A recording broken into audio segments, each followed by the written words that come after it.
जय श्री कृष्णा। समय, सत्ता, संपत्ति और शरीर चाहे साथ दे या ना दे, लेकिन समझदारी और अच्छे संबंध हमेशा साथ देते हैं। अहंकार और अकड़ दोनों ही जीवन में सबसे बड़े दुश्मन हैं, क्योंकि ये ना तो आपको किसी को होने देते हैं और ना ही कोई आपका होना चाहता है। पैसों से केवल जीवन शैली बदल सकता है, दिमाग, नीयत और किस्मत नहीं। जिंदगी में खूबसूरत तो बहुत लोग होते हैं, लेकिन जो जिंदगी को खूबसूरत बना दे ऐसे लोग बहुत कम होते हैं। कभी अपनी तारीफ भी खुद कर लिया करो, क्योंकि बुराई करने के लिए रिश्तेदार जो बैठे हैं। दरिया बनकर किसी को डुबाने से बेहतर है कि जरिया बनकर किसी को बचा लिया जाए। कदर और वक्त भी कमाल के होते हैं। जिसकी कदर करो वो वक्त नहीं देता, और जिसको वक्त दो वो कदर नहीं करता। भगवान अगर दे तो उसे कोई नहीं छीन सकता, अगर वो छीन ले तो फिर कोई उसे दे नहीं सकता। एक अच्छा दिल हमेशा ही चोट खाता है, क्योंकि वो दूसरे से बस अच्छे बर्ताव की उम्मीद जो रखता है। कोई कितना भी बोले अपने आप को शांत रखो, क्योंकि धूप कितनी भी तेज हो समुद्र को सुखा नहीं सकती। भरोसा रखना मेरे कृष्ण पर, जो यहाँ तक लाया है वही आगे लेकर जाएगा। कलम तभी तक साफ और अच्छी लिख पाती है जब वो थोड़ा रुक कर चलती है।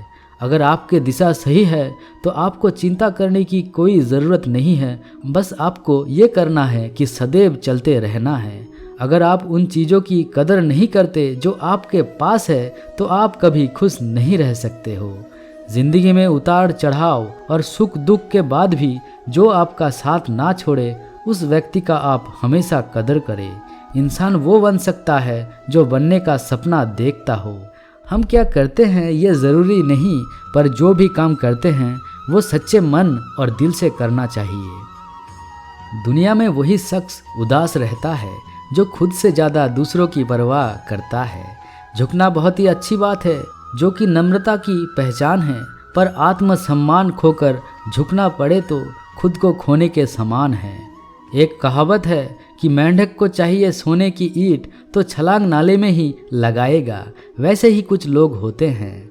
सच और झूठ बोलने वाले चेहरे को परखना सीख लीजिए, क्योंकि यहाँ लोग झूठ भी बहुत सफाई से बोलते हैं। सब लोग यही बोलते हैं कि दुनिया मतलबी है, ये कोई नहीं बोलता कि मैं मतलबी हूँ। दिल में अगर संतोष हो, जहाँ भी जाओगे खुश रहोगे, लेकिन अगर दिल में संतोष नहीं तो कभी भी खुश नहीं रह सकते। दूसरों की बुराई ढूंढने से कोई लाभ नहीं, क्योंकि अगर आप दूसरों की बुराइयाँ ढूंढोगे तो उनकी अच्छाइयाँ आपको कभी दिखेगी नहीं।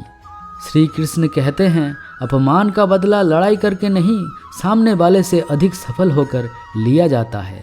बुरा करने का ख्याल आए तो कल पर टालो, अच्छा करने का ख्याल आए तो आज ही कर डालो। परिवर्तन ही संसार का नियम है, एक पल में ही आप राजा से फकीर बन सकते हैं।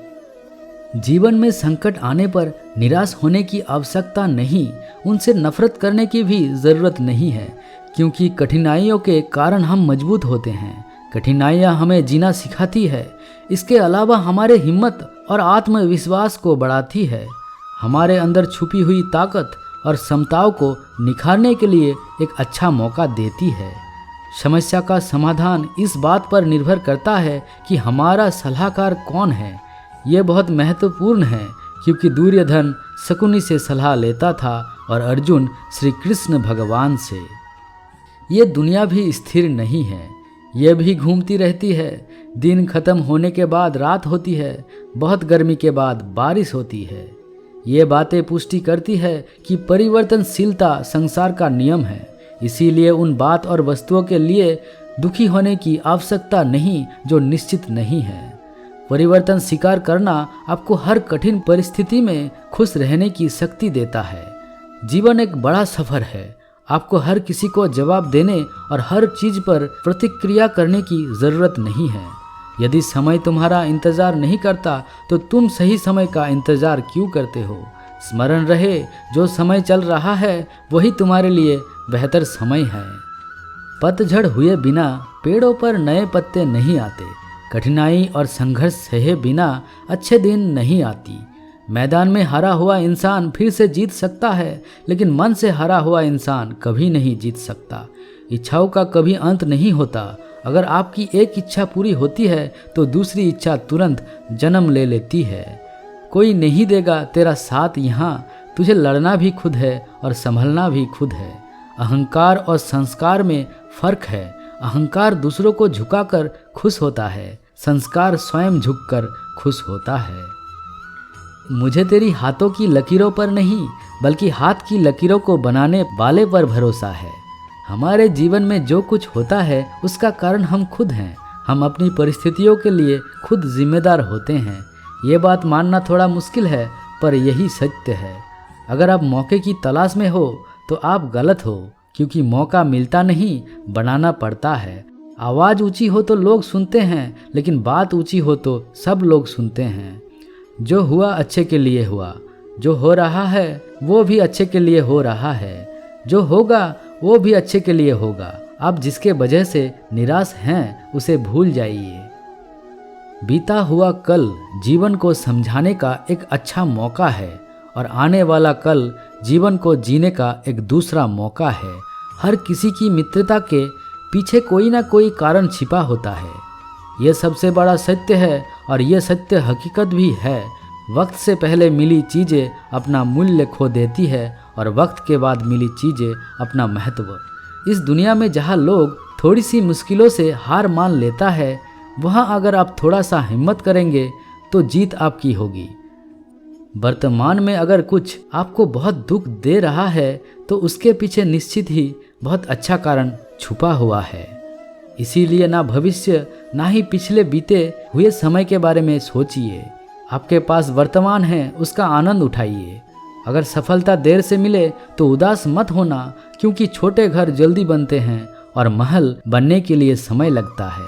लोगों को बदलता देखकर आप अपना दिल छोटा मत करो। जो बदल जाए उन्हें अपनी ज़िंदगी से दूर कर दीजिए।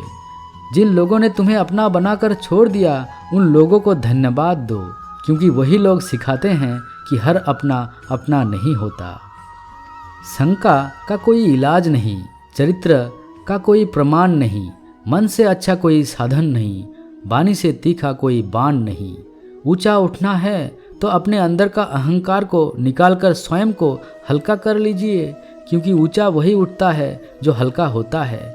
एक समय की बात है, एक बहुत ही महान साधु अपने शिष्यों के साथ बैठे हुए थे और उन्हें भगवत ज्ञान दे रहे थे। तभी उन्होंने अपने शिष्यों से कहा, क्रोध इंसान का सबसे बड़ा दुश्मन है। क्रोध करने वाले मनुष्य खुद को हानि पहुंचाता है, उपरंतु दूसरों को भी हानि पहुंचाता है।